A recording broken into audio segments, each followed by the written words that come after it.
keresahan. Jadi itu kita dalam hidup kita amat-amatilah kalau kita jujur dengan diri kita, pasti kita mengakui hakikat ini. Yang mana Allah suruh tu kalau kita buat walaupun sukar, ujungnya kemanisan. Yang mana Allah larang tu walaupun nampak suka, nampak seronok, tetapi kalau buat mesti ada penyesalan dan juga keresahan itu. Begitulah apabila Allah Subhanahu Wa Taala memerintahkan kita untuk bersedekah. Sedekah ini manfaatnya dan hikmahnya, subhanallah, terlalu special. Setiap ibadah yang Allah Subhanahu Wa Taala perintahkan, dia ada special ataupun dia ada keistimewaan masing-masing. Solat ada keistimewaan, puasa ada keistimewaan dan sebagainya. Begitu juga sedekah ini adalah satu, mesti ada keistimewaan, dan keistimewaan itu antaranya ialah yang berkaitan dengan tajuk kita, boleh menyelesaikan masalah ataupun meluluskan dalam ujian hidup kita ni. Subhanallah. Prinsip asasnya kalau kita tengok, sedekah ini sangat sinonim dengan ketakwaan. Walaupun takwa itu kita tegaskan dulu, berprinsipkan daripada ayat Al-Quran, inna akramakum indallahi atqakum. Takwa itu adalah nilai kita di sisi Allah. Tetapi subhanallah, bila menyebut tentang takwa, kita tak boleh pisahkan dengan sedekah kepada manusia. Ini tidak ada. Dan sama ada dalam Al-Quran kita baca ataupun dalam hadis, tanda orang bertakwa itu bersedekah. Itu satu, tanda orang yang bertakwa itu adalah bersedekah ataupun kita bersedekah untuk mendapat takwa. Selalunya begitulah dalam Al-Quran rumusan. Setakat saya yang orang kata yang dangkal ini tak banyak ilmu, tetapi sekedar yang saya dengar ataupun saya mengaji dengan ustaz-ustaz kita, dua tu, sama ada sedekah untuk mendapat takwa ataupun takwa itu buktinya kita bersedekah. Kita lihat contohnya yang dalam surah Al-Baqarah. Awal-awal lagi dalam surah Al-Baqarah kita lihat bagaimana Allah Subhanahu Wa Taala menegaskan dalam surah Al-Baqarah ayat 3 yang dikatakan zalikal kitabul la raiba fi hudal lil muttaqin. Ini kitab Al-Quran tidak ada keraguan di dalamnya sebagai petunjuk kepada orang bertakwa. Siapa dia? Allazina yu'minuna bil ghaib wa yuqimunas salah wa mimma razaqnahum yunfiqun. Maksudnya iaitu orang yang beriman kepada ghaib, yang menegakkan ataupun mendirikan solat, dan wa mimma razaqnahum yunfiqun, iaitu dan sebahagian yang kami berikan rezeki kepada mereka, mereka menginfakkannya. Jadi dalam ayat ni nampak takwa itu sifatnya ialah menginfakkan rezeki. Begitu juga kalau kita tengok dalam surah Al-Imran, Al-Imran kita tengok dalam surah 261 bagaimana Allah Subhanahu Wa Taala dalam, bukan surah Al-Imran ayat 61, tetapi surah Al-Imran ayat 92, iaitu surah Al-Imran ayat 92, auzubillahi minasyaitonirrajim, lan tanalul birra hatta tunfiqu mimma tuhibbun, iaitu kamu tidak akan memperolehi kebaikan. Dalam konteks ini ulama kata kebaikan itu ialah ketakwaan, sebelum kamu mendermakan sebahagian daripada harta yang kamu cintai. Begitu. Jadi artinya takwa itu dikaitkan untuk mendapatnya dengan menginfakkan harta. Begitu juga tanda orang yang bertakwa itu apa? Yang kata uiddat lil muttaqin, syurga itu disiapkan kepada orang bertakwa. Siapa dia? Allazina yunfikuna fis sarra'i wad dharra'i wal kadhiminal ghaiz. Itu juga, iaitu mereka yang menafkahkan harta mereka dalam keadaan sarra ataupun dalam keadaan lapang, atau wad dharra dalam keadaan sempit. Ini kalau kita tengok dalam surah Al-Imran ayat 134. Jadi ini yang dikatakan takwa dan juga sedekah itu sinonim. Begitu. Subhanallah. Begitu juga kalau kita tengok apa yang dikatakan sedekah.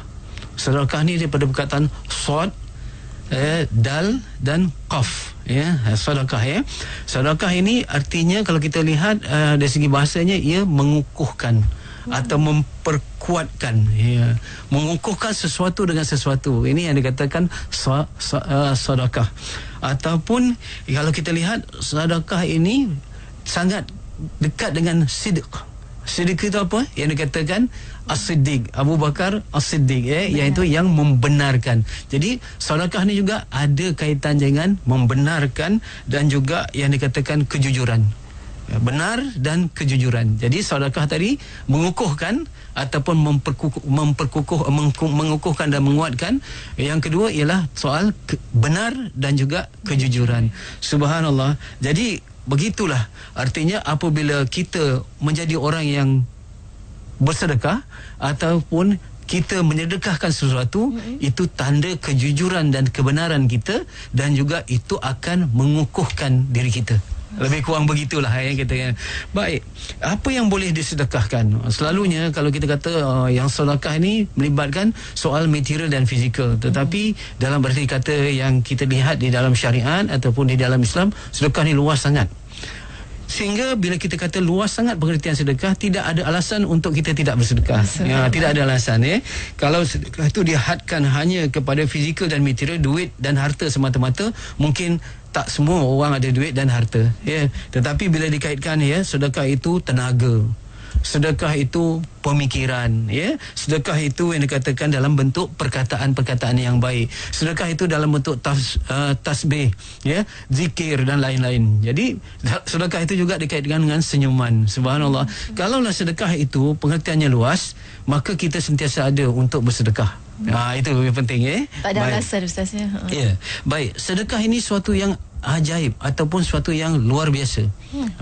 Itu yang saya katakan tadi, bahawa setiap amalan yang datang, yang diperintahkan oleh Allah Subhanahu Wa Taala itu ada keistimewaannya sendiri.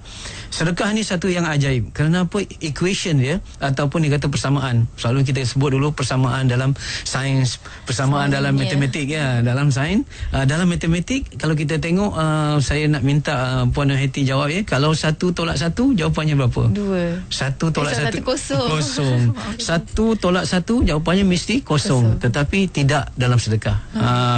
Equation dia, persamaan dia ialah 1 tolak 1 jadi 10. 1 tolak 1 sama juga 700. Itu matematik di sisi Allah Subhanahu Wa Taala. Jadi kalau kita nak dari segi logiknya memang tak logik lah. 1 tolak 1 kenapa dia jadi 10? 1 tolak 1 kenapa dia jadi 700? Tetapi itulah yang telah ditegaskan oleh Allah Subhanahu Wa Taala bagi orang yang bersedekah. Baik, kita tengok dalam surah Al-An'am ayat 160, ini berkaitan dengan kebaikan secara umum. Allah Subhanahu Wa Taala dalam ayat ini, Al-An'am ayat 160 ni, nanti kita tengoklah terjemahan, saya bagikan kulasahnya saja, ialah setiap kebaikan yang kita bagi, yang kita buat, kebaikan yang kita buat, akan digandakan pembalasannya 10. Setiap kebaikan 10. Itu artinya kebaikan yang umum lah. Kebaikan kita, apa saja kebaikan, bagi salam ke, kebaikan menolong orang ke, 1 dibalas 10. Itu secara umum. Termasuklah sedekah, kerana sedekah itu satu kebaikan. Tetapi subhanallah, di dalam ayat yang lain, Allah Subhanahu Wa Taala menegaskan, bahawa, minta maaf ayat Al-An'am ayat 160. Tadi Al-Baqarah ayat 261, minta maaf Al-Baqarah ayat 261, Allah Subhanahu Wa Taala menegaskan bahawa satu kebaikan dibalas 10. Tetapi dalam surah Al-An'am ayat 160, setiap kebaikan yang kita berikan, yang kita belanjakan di jalan Allah, ini khusus mengenai sedekah, akan tumbuh 7 tangkai, dan 7 tangkai itu, 1 tangkai akan berbuah 100. Artinya 700 kali. Tadi secara umum kebaikan dibalas 10, tapi sedekah 1 dibalas dengan 700. Itu maksudnya 1 tolak 1 sama juga 10. Artinya 1 kebaikan yang kita berikan, kita tolak, akan dapat balasan 10. 1 yang kita belanjakan di jalan Allah, 1 tolak 1 sama juga 700. Itu yang dikatakan ajaibnya sedekah. Subhanallah. Ini bukti bahawa inilah yang dikatakan keajaiban ataupun keluarbiasaan pada sedekah. Baik. Sebab itu yang pertama, kalau kita lihat bagaimana kita nak selesaikan masalah kita dalam kehidupan kita ni, apabila kita berdepan dengannya, dan sedekah boleh menjadi solusi ataupun jalan keluar. Puan Wati dan para pendengar serta para penonton yang dikasihkan. Pertama, sedekah apabila kita dalam kekurangan, sepatutnya kita nak lagi, betul kita nak buat satu, tidak. Tetapi bila kita dalam kekurangan, cuba kita bersedekah, kerana sedekah akan menyebabkan kita banyak menerima, dan sedekah akan menyebabkan yang kekurangan itu akan bertambah. Ini penting. Sebab tu la in syakartum la azidannakum, kalau kamu bersyukur, Allah akan tambah. Cara kita menunjukkan kesyukuran kita dalam rezeki ataupun dalam apa jua bentuk ialah kita memberi sedekah. Itu tunjukkan, itu membuktikan kita bersyukur. Subhanallah, apabila kita bersyukur dengan memberi, maka Allah akan la azidannakum, Allah akan menambah. Jadi itu yang kita nak ubah mindset kita ni, nak ubah keyakinan diri kita. Sebab dalam keyakinan kita, contoh kalau kita nak mendapat sesuatu, kita perlu menerima. Tetapi di sini kalau kita nak menambah sesuatu, bukan kita nak menerima, tetapi perlu kita memberi.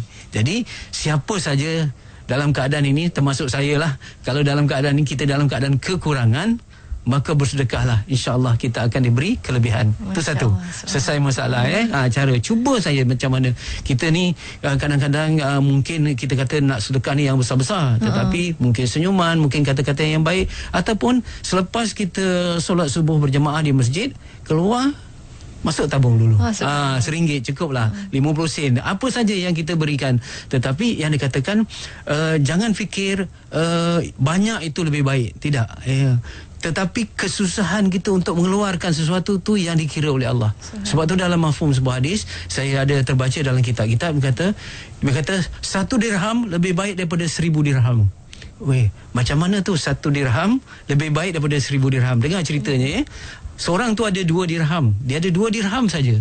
Maka 1 disimpan untuk dirinya dan keluarganya, 1 lagi diinfakkan ataupun disedekahkan. Dia ada 2, dia bagi 1, betul. Seorang pula dia kaya. Bila dia nak berinfak ataupun dia nak menyedekahkan, dia pergi ke perbendaharaan dia ataupun simpanan dia, dia keluarkan 1000 dirham. Keluarkan 1000 dirham, dia bagilah 1000 dirham. Maksudnya dalam simpanan ni lebih banyak. Tetapi apa yang Rasul kata? Rasulullah SAW tegaskan, 1 dirham lebih baik daripada 1000 dirham. Kerana 1 dirham bagi orang yang ada 2 dirham, mengeluarkan 1 tu sangat sukar. Berat. Sangat berat. Berbanding orang yang ada juta-juta, mungkin keluar 1000 dirham tu tak ada masalah. Jadi itu menunjukkan kita perlu buat apa saja sikit hari ni. Sebab tu kita ambil kaedah yang diamalkan oleh para sahabat, ummahatul mukminin dan sebagainya, yang kata selamatkanlah diri kita daripada api neraka walaupun sebelah kurma. Sebelah kurma ni kadang-kadang tak sampai 50 sen lah kalau kita fikirkan. Begitu. Baik, itu pertama. Kalau kita ada kekurangan. Yang kedua, dalam hidup ni apa masalah kita? Apa ujian ni? Dalam kesedihan. Kita dalam kesedihan, Bila kita dalam kesedihan, subhanallah, kita kena bersedekah. Kita kena bersedekah kerana diungkapkan oleh ahli yang bijaksana, memberi lebih gembira daripada menerima. Memberi lebih gembira daripada menerima. Jadi artinya, kalau hidup kita hari ini dalam keadaan duka cita, dalam keadaan orang kata mudilah, dalam keadaan tak seronok saja, ataupun keadaan sedih dan sebagainya, kelam dan sayu orang kata, maka itu petanda kita kurang memberi. Jadi artinya waktu itu juga boleh dikata kita kurang bersedekah. Jadi apa yang kita buat? Cari peluang untuk bersedekah. Bila kita bersedekah, sama ada kita dalam bentuk fizikal dan material ataupun bentuk yang lain tadi, insya-Allah Allah akan campakkan kegembiraan pada hati kita yang berduka cita. Selalu dikatakan tangan yang menghulur bunga mawar, pasti tangan itu berbau harum. Maksudnya dengan bersedekah kita mengembirakan orang lain, tetapi apabila kita mengembirakan orang lain, kegembiraan itu akan datang kepada kita. Jadi cuma satu saja nak diingatkan. Kadang-kadang kita kata kita memberi sesuatu akan memberi kegembiraan pada kita, tapi bila memberi tak gembira pun, itu menunjukkan kita tidak ada kasih sayang. Memberi boleh mengembirakan dengan syarat kita ada kasih sayang. Dan kasih sayang tu lahir daripada mana? Kasih sayang kepada manusia lahir daripada iman kepada Allah. Artinya mesti kita bersedekah dengan iman. Baru bila kita sedekah dengan iman, iaitu dengan keikhlasan, baru kita bersedekah dengan kasih sayang. Bila kita bersedekah dengan kasih sayang, insya-Allah barulah kita akan mendapat kegembiraan. Jadi sekiranya kalau kita bersedih pada hari ini, maka bersedekah. Ayolah bersedekah, Betul. Sebab tu yang dikatakan tangan yang di atas lebih baik daripada tangan yang di bawah dan sebagainya. Ini kita, dan umat Islam adalah umat yang ceria. Sebab awal-awal lagi bila kita solat subuh tadi pagi, dalam solat subuh kita berdoa untuk orang lain, bukan untuk diri kita saja. Sebab tu kita gunakan perkataan kami selalu dalam doa. Begitu juga selepas itu kita doakan guru-guru kita doakan ibu bapa kita doakan muslimin muslimat sama ada yang masih hidup atau mati. Betul tak? Dalam doa kita, artinya kita adalah umat yang memberi. Artinya bila kita umat yang memberi, kita umat yang beriman, umat yang ada kasih sayang, dan umat yang ada kasih sayang adalah umat yang gembira hasil memberi. Ini yang kita ceria. Ini penting, itu penting. Baik, itu yang kedua. Pertama, kalau kita ada kekurangan. Yang kedua, kalau kita ada kesedihan. Baik, yang ketiga, kita satu keajaiban sedekah ni ialah sedekah ni tak pernah tersalah alamat. Tak pernah tersalah lah aku bagi pada dia, padahal dia tu kaya. Tersalah lah aku bagi pada dia tu jahat. Tersalah lah aku bagi dia tu sebenarnya macam-macam lah perkara yang negatif, Kadang-kadang ada kekesalan, ada penyesalan apabila kita merasakan sedekah kita itu tersalah alamat. Sebenarnya subhanallah, dalam satu cerita daripada hadis sahih, menunjukkan bagaimana seorang lelaki itu dia bersedekah benar-benar mengharapkan redaan Allah. Tetapi apa terjadi kepada Puan Hati dan juga para pendengar dan para penonton, mari kita kongsikan. Dia bersedekah tersilap. Yang pertama, dia bersedekah betul-betul dia ingat orang tu miskin, tetapi orang tu sebenarnya seorang pencuri. Bagi sedekah kepada seorang pencuri. Ini cerita dalam hadis, begitu. Jadi hari yang lain, ketika yang lain dia nak bersedekah pula. Kali ini dia nak cari orang yang tepat, tak nak jatuh kepada pencuri. Dia tersalah bagi kepada seorang wanita. Wanita tu seorang pelacur yang jahat juga, Tadi yang melakukan kejahatan, ini yang jahat, Baik. Akhirnya dia kata, kali ni sedekah kali ketiga ni nak cari betul orang yang betul, Akhirnya dia bagi pada seorang lelaki, Besok hebohlah cerita bahawa dia terbagi kepada orang yang kaya. Jadi dia rasa semuanya tak tepat, Tetapi apa yang disabdakan oleh Rasulullah SAW dalam satu riwayat dan satu riwayat lain mengatakan dia bermimpi, mimpi yang benar, bahawa dengar, apa yang diberikan itu dia sentiasa mendapat pahala daripada Allah Subhanahu Wa Taala, tetapi kesannya kepada pencuri itu, daripada sedekah yang diberikan itu nanti dia bertaubat untuk menjadi yang baik. Begitu juga pelacur. Tadi apabila dia menerima sedekah yang ikhlas tadi, dia akan bertaubat untuk menjadi wanita yang lebih baik. Begitu juga orang kaya tadi yang ada kekayaan kemudian dia bersedekah, dia akan dapat ibrah dan pengajaran. Akhirnya dia akan mendidik orang kaya tadi untuk menjadi orang kaya yang memberi juga, orang kaya yang pemurah. Jadi artinya sedekah ini sentiasa memberi manfaat kepada orang yang memberi dan orang yang menerima. Dengan syarat kita mengharapkan hanya keredaan Allah Subhanahu Wa Taala.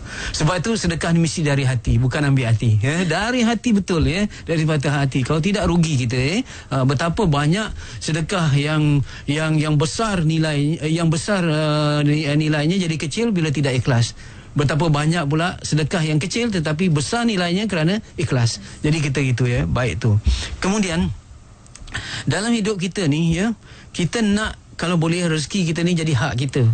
Jadi hak kita lah, kita yang cari, kita yang berusaha dan sebagainya. Tetapi ingat, rezeki ataupun apa saja milik kita hanya akan menjadi milik kita apabila kita sedekahkan. Itu je. Menjadi milik kita, suatu yang kita miliki sekarang ni menjadi milik kita yang hakiki apabila kita sedekahkan. Selagi kita tidak sedekahkan, kita hanya menjadi tukang simpan saja. Tukang jaga, tukang simpan. Contoh, pernah satu ketika seorang isteri Nabi, iaitu Ummahatul Mukminin Siti Aisyah radhiyallahu anha, dia dapat seekor kambing, maka Siti Aisyah pun memberi bahagian-bahagian kambing tu semua kepada jiran-jiran, kepada sahabat-sahabat yang lain, kecuali bahagian kaki. Bahagian kakinya dimasak kerana dia tahu Rasulullah sallallahu alaihi wasallam sangat suka makan kambing bahagian kaki. Jadi apabila Rasulullah balik, dia pun menghidanglah. Apa komentar Rasulullah setelah diceritakan bahawa bahagian kambing tadi diberikan, semua hanya tinggal bahagian kaki ni yang diberi kepada Rasulullah. Rasulullah kata, semua bahagian kambing yang lain tu menjadi milik kita kecuali bahagian kaki ni tak jadi milik kita, sebab ini yang kita makan. Baik, kalau kita lihat kenapa? Kerana bahagian-bahagian yang kita bagikan ataupun harta yang kita sedekah tu menjadi milik kita kerana kita membuat melakukan sedekah itu menyebabkan harta itu menjadi saham akhirat kita. Itulah hakikat yang sebenar. Tapi sekarang ni belum tahu lagi apa yang kita pegang, apa yang kita pakai, kadang-kadang belum tentu jadi milik kita, ya. Tetapi yang tentu jadi milik kita di akhirat ialah apabila yang kita infakkan ke jalan Allah. Harta kita, rumah kita, kalau kita meninggal diwariskan. Kalau kita kereta kita, kalau kita ada tak boleh diguna semua, ya. Tapi yang jadi milik kita ialah yang kita infakkan ke jalan Allah.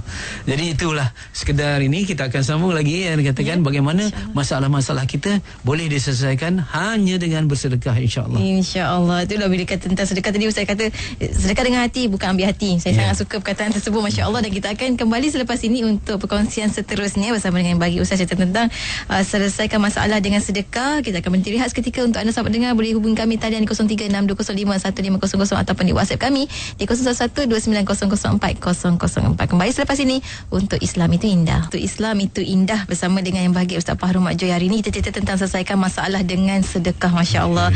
Mungkin juga Ustaz, sebelum kita sambung, kita nak raikan terlebih dahulu panggilan daripada rakan kita, boleh Ustaz, ya, di 0362051500 bersama dengan Pemohon Jasman dekat sebelah. Tapi insya-Allah soalan kita dari Shah Alam terlebih dahulu. Kita ada Haji Alia. Silakan Haji. Assalamualaikum Ustaz. Tajuk hari ini sangat menariklah, tajuk mengenai sedekah. Ini sedikit perkongsian lah Ustaz untuk sama-sama kita dapat manfaat. Jadi saya mengamalkan macam ni Ustaz, ya. Saya anggap sedekah ini seolah-olah benda yang wajib Ustaz, ya. Apabila saya ke mana-mana melihat orang meminta sedekah, ataupun kita selalulah kita keluar pada kedai runcit ke mana-mana, ada banyak tabung memohon derma lah.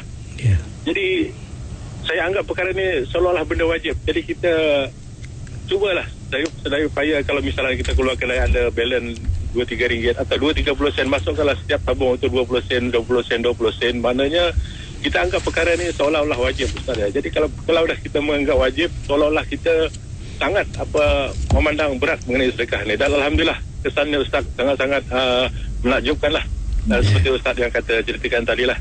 Jadi itu sajalah pada pandangan saya, kita anggaplah sedekah ni seolah-olah wajib. Itu saja. Assalamualaikum warahmatullahi wabarakatuh. Assalamualaikum warahmatullahi wabarakatuh. Itu daripada Haji Adias pandangannya. Bagus. Ya, bagus. Yang begini, ya. Terlebih dahulu saya ucapkan tahniah kepada Haji Alias, ya. Pertamanya, kalau hukum disebut hukum fiqahnya, hukum, kita ambil hukum dulu kan. Sedekah ni ada dua bentuk. Satu yang wajib tu kata zakat. Yang mana yang sunat itu selain daripada zakat lah, hibah dan sebagainya, wakaf dan sebagainya. Sebab itu dalam penelitian fiqah, sedekah itu memberi suatu yang tidak wajib.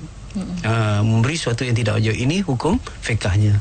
Tetapi subhanallah, dalam pengamalan ada orang-orang seperti mana Haji Alias dan sebagainya yang mereka mengetatkan untuk diri mereka. Bukan mereka nak suruh orang lain buat begitu, tidak. Tetapi untuk diri mereka sendiri secara peribadi, mereka merasakan mesti disiplinkan diri. Contoh, ada orang mendisiplinkan, dia mesti qiyam. Walaupun dari segi qiyam itu sunat, dan sebagainya, tetapi dia wajibkan diri dia mesti nak qiyam, ataupun solat sunat duha, ataupun dalam konteks ini bersedekah. Subhanallah, ini sangat dituntut. Sebab tu kata Sayyidina Ali, pancinglah rezekimu dengan bersedekah. Maksudnya kita nak pancing rezeki kita dengan bersedekah. Jadi ini sangat baik, yang berkata insya-Allah. Alhamdulillah. Dan itu juga macam rakan kita di WhatsApp, kita kata dia selalu ajar anak-anak juga satu hari 10 sen je Ustaz. Tapi alhamdulillah semakin lama anak-anak itu bukan sekadar murah rezeki Ustaz, tapi yang lembut hatinya, masya-Allah. Itu penting. Itu poin apa yang saya nak terangkan yang selanjutnya. Boleh? Baik. Kita ni dalam hidup ni, apa yang menyebabkan kegelisahan dalam hidup kita?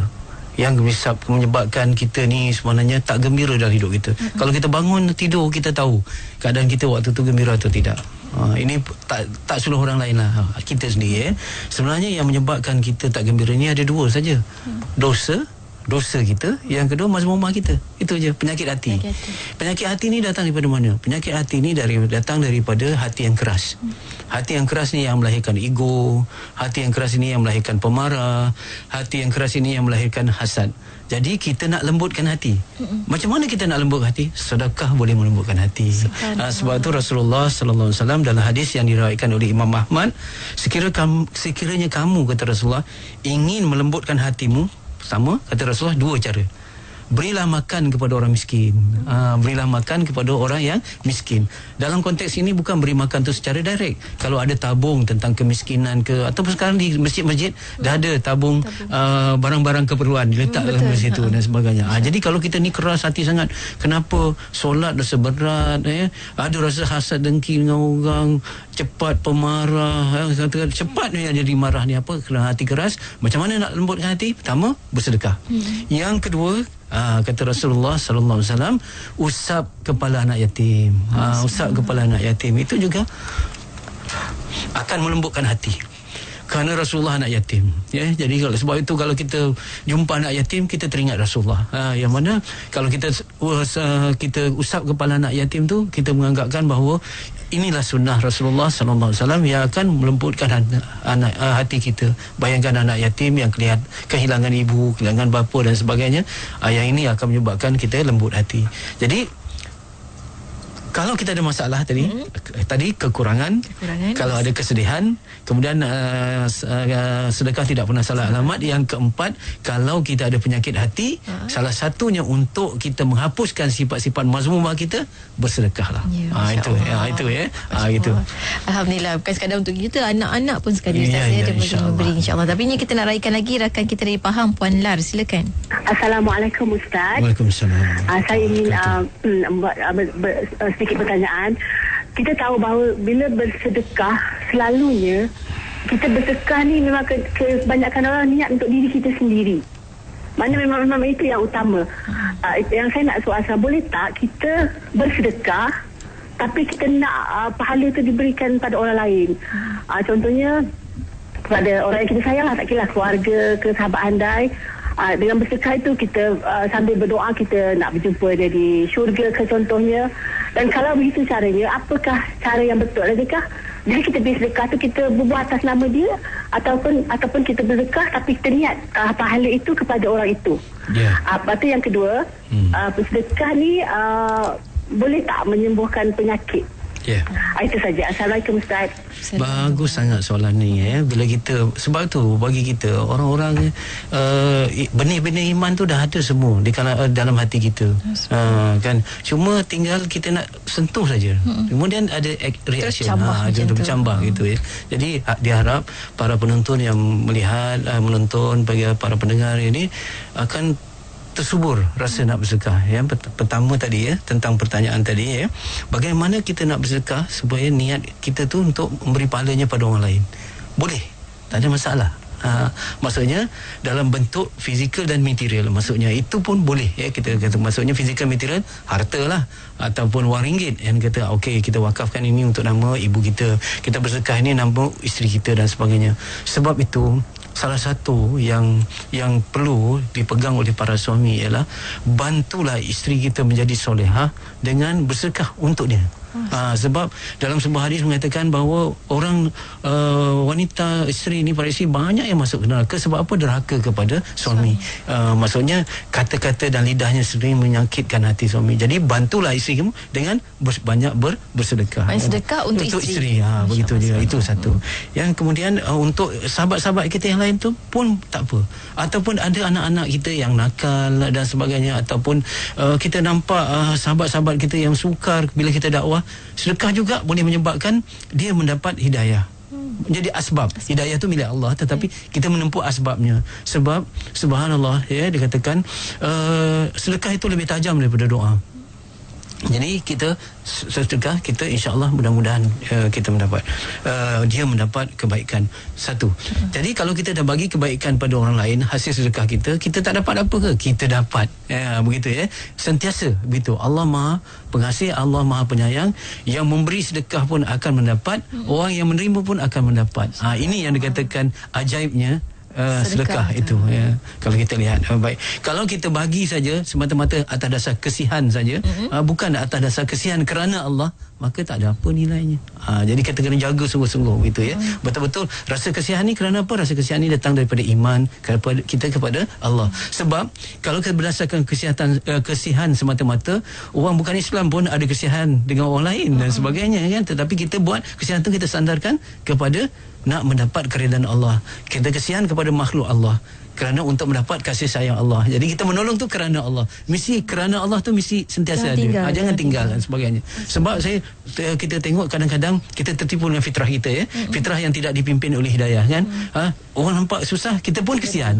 Gitu. Tetapi niatkan kerana Allah Subhanahu Wa Taala. Baik, yang kedua, macam mana yang dikatakan sedekah ni boleh menghilang tadi penyakit mazumah. Penyakit lahiriah pun boleh dihilangkan dengan apa? Sedekah. Ini. Tetapi jangan salah tafsir. Lepas ni kita tinggalkan ubat, tak pergi doktor, asyik bersedekah saja, tidak. Yang itu kena buat. Tetapi yang ini pelbagai cara ya. Sebab kita pelbagaikan cara. Berubat kita buat, makan ubat dan sebagainya, tetapi ini juga satu cara. Macam mana? Contoh ya.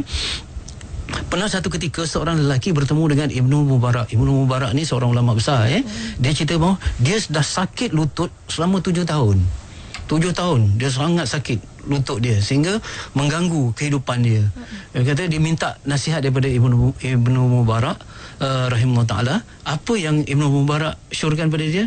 Kamu kalau ada tenaga, kalau ada wang dan sebagainya, pergilah gali seluruh satu perigi ataupun satu telaga yang mana air daripada telaga itu yang diminum orang itu akan membersihkan darahmu. Maksudnya dari hasil sedekah itu memberi minum kepada orang lain itu, ia akan membersihkan darah. Maksudnya darah kotor yang menghasilkan penyakit dalam tubuh orang itu boleh disembuhkan. Dan alhamdulillah lelaki itu ikut, dia gali satu telaga untuk orang lain minum airnya daripada telaga itu, akhirnya dia sembuh.